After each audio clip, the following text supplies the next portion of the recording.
Hello, this is Dr. Eduardo D'Alessandro from Brazil, São Paulo. This is a video comment for our 15th week in the PPCR 2021 course. And this week we've been discussing meta-analysis.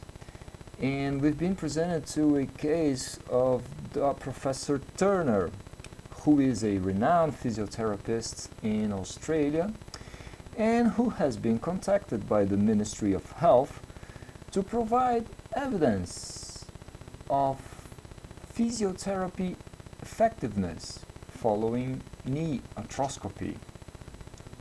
Well, Professor Turner is convinced by his colleagues that the best way to provide such evidence is to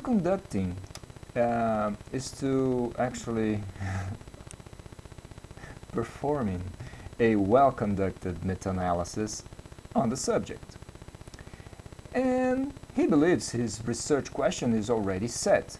So now he needs to identify the relevant studies on this matter. Typically, the first option would be to go and resort to the electronic databases like PubMed, Medline, Embase, even Cochrane collaboration.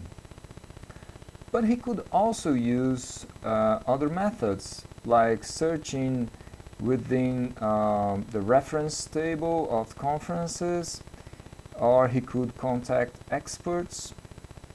And as my dear colleagues Niraj and Janaina have mentioned, he could resort to cross-referencing, meaning that he could check the references within the papers that he stumbled upon and search those references to find relevant studies. And I would like to comment on this method a little more, the cross-referencing methodology. Basically, what we do is we check every reference cited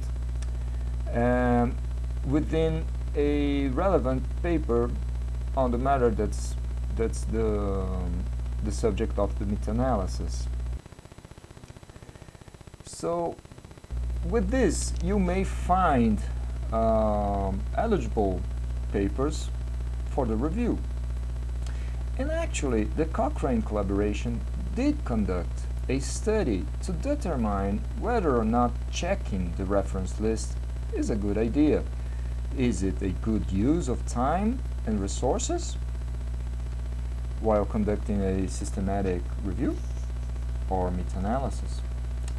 And they actually found 12 studies that explored if checking the reference list was useful.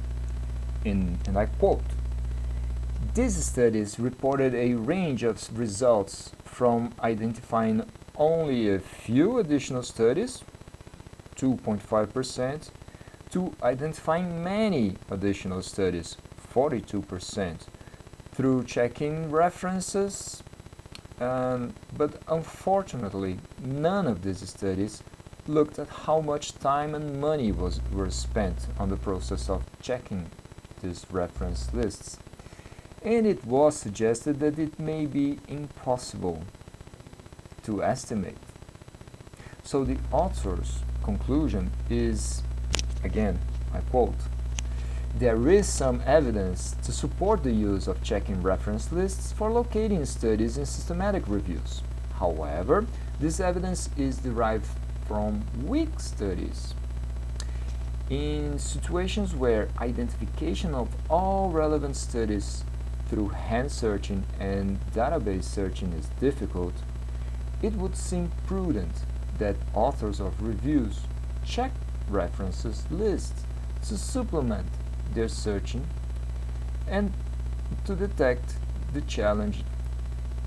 So actually the challenge here lies in the reviewer recognizing those situations and resorting to different methods to identify relevant studies for your review.